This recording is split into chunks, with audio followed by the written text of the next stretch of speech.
Convido o meritíssimo juiz Dr. Augusto César de Carvalho Leal para falar em nome dos empossados.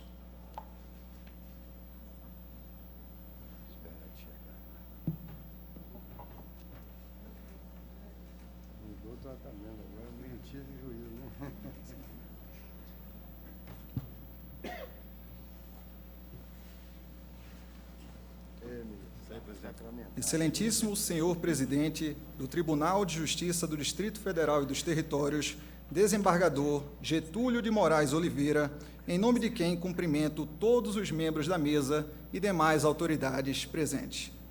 Cumprimento, igualmente, os familiares, amigos e todos os servidores da Casa.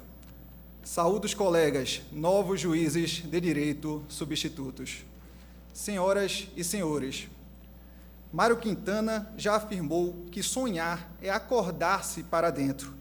Um dia, 8 pessoas acordaram para si mesmas e sonharam em estar aqui hoje, diante dos seus olhares, tomando posse como juízas e como juízes. Não existe conquista sem sacrifício, sacrifício sem determinação, determinação sem sonho. Hoje, sonho e realidade se confundem na extasiante felicidade deste momento, marco de chegada e, simultaneamente, de partida. Uma vez mais, e até o fim das nossas jornadas, precisaremos de sonho, determinação e sacrifício para ajudar a construir uma realidade social mais justa. Segundo Gilberto Freire, sem um fim social, o saber será a maior das futilidades.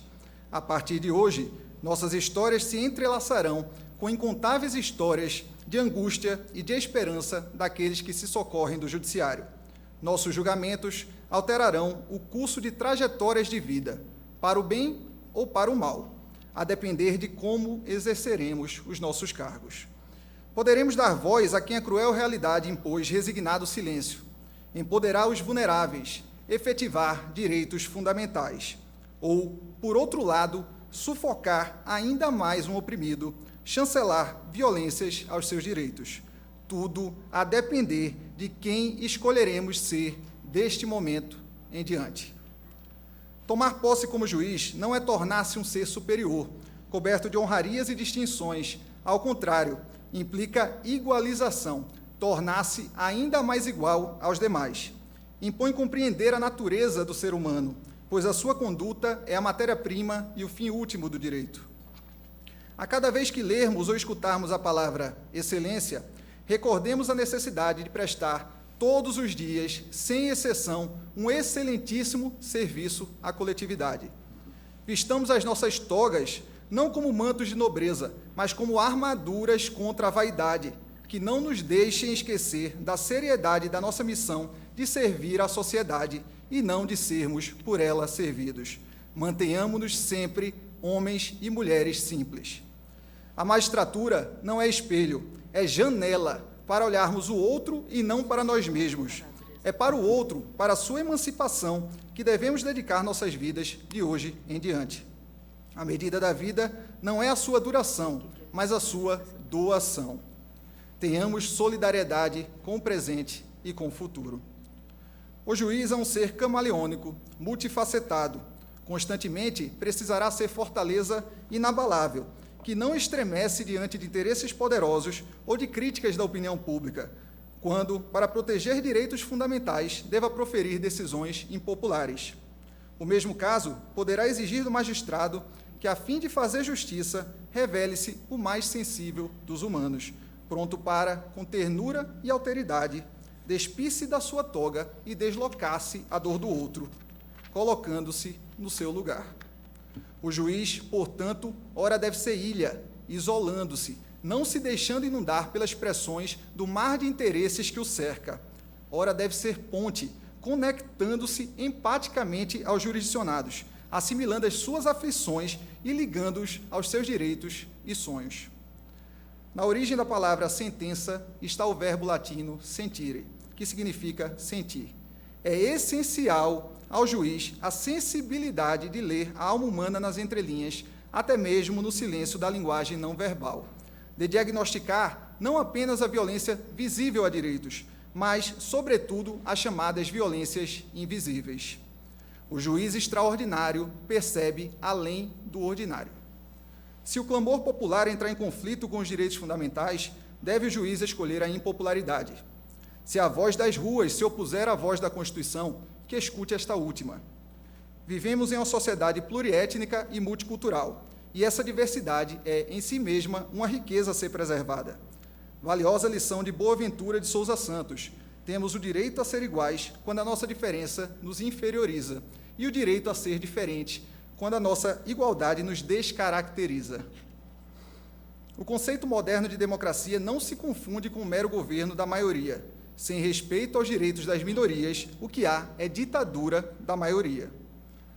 O país passa por um momento sociopolítico em que a atenção popular é atraída pela atividade dos juízes, que tem nome e rosto aos olhos da população.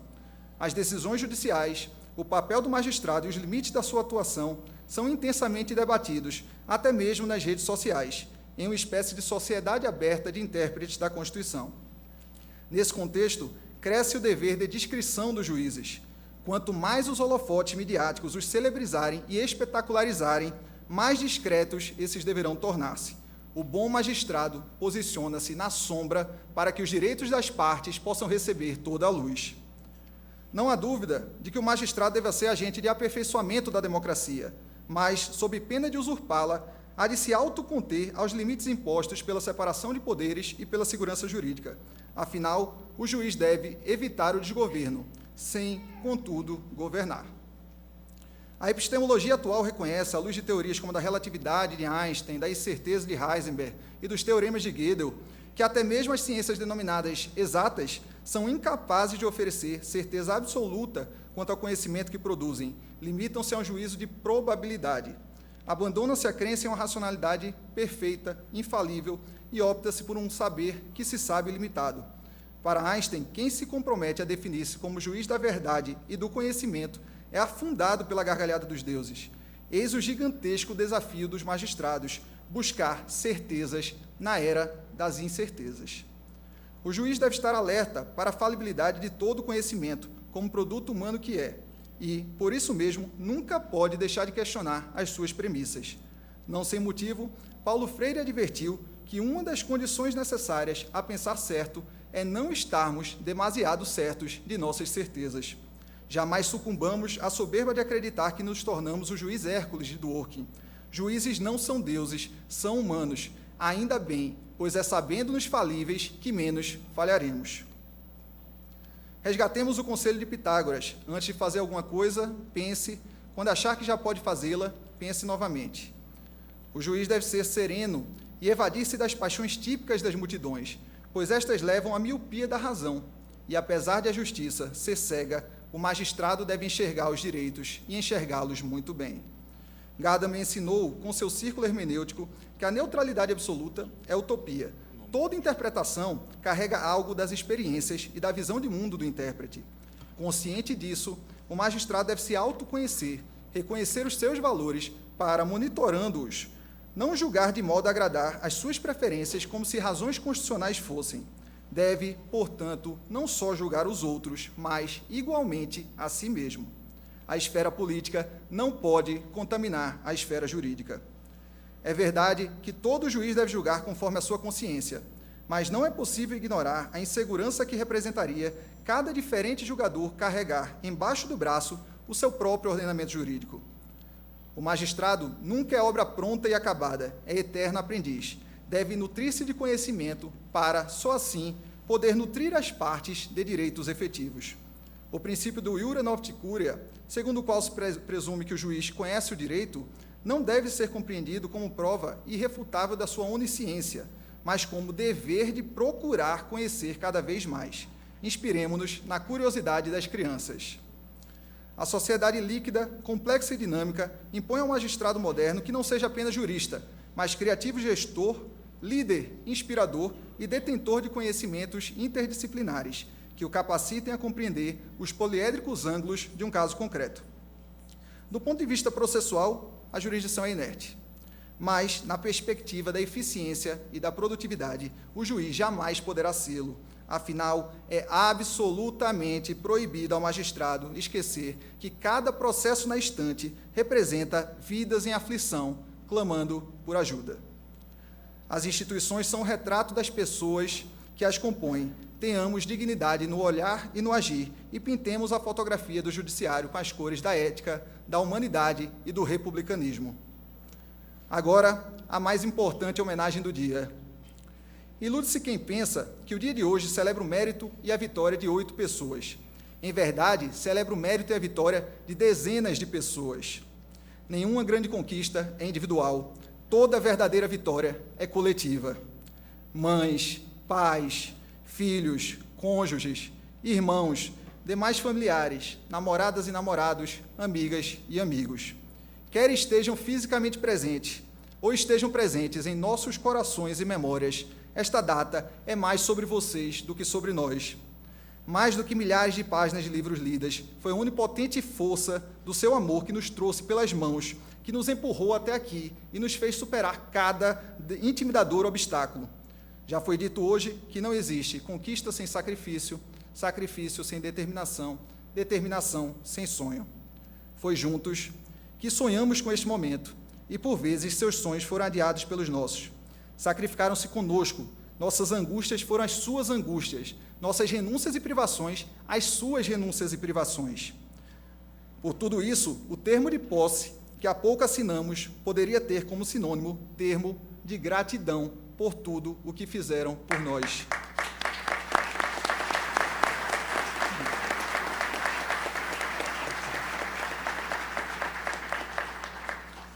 Observar os largos sorrisos nos seus olhos nos enche de emoção e faz com que tenhamos a certeza de que cada noite em claro estudando, de que cada dolorosa abdicação valeu a pena.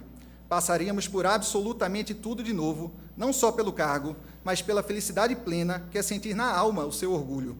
Nas palavras de Chico Xavier, o amor é uma força que transforma o destino. O amor de vocês transformou o nosso. Seremos eternamente gratos e os honraremos, buscando dignificar outros destinos. Por fim, a essencial origem. Como não poderia deixar de ser, somos profundamente gratos a Deus, que nos concedeu vida para sonhar e saúde para realizar.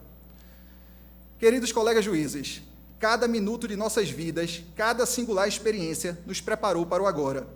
Que a magnitude da responsabilidade que se coloca em nosso horizonte, longe de ser um paralisante peso, nos encante e nos motive a encontrar diariamente a melhor versão de nós mesmos. Trabalhemos com alegria, que julgar seja um ato de amor à nossa profissão e aos direitos. Profiramos cada decisão como se ela fosse um traço do futuro que queremos desenhar para o país, como se ela fosse um parágrafo da nossa biografia.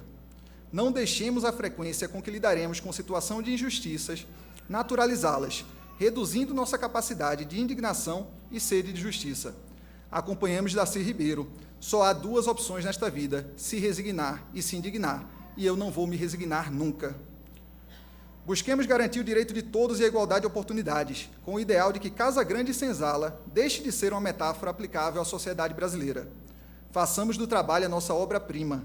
Obra vem do grego poiesis, de que deriva o termo poesia. Portanto, exerçamos nosso cargo de modo a levar um pouco de poesia à vida dos injustiçados.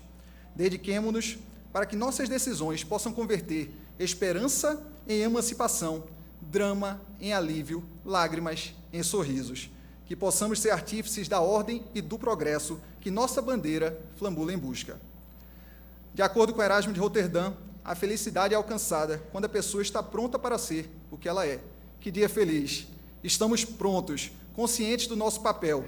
Colegas, este é o nosso tempo, façamos a diferença. Muito obrigado.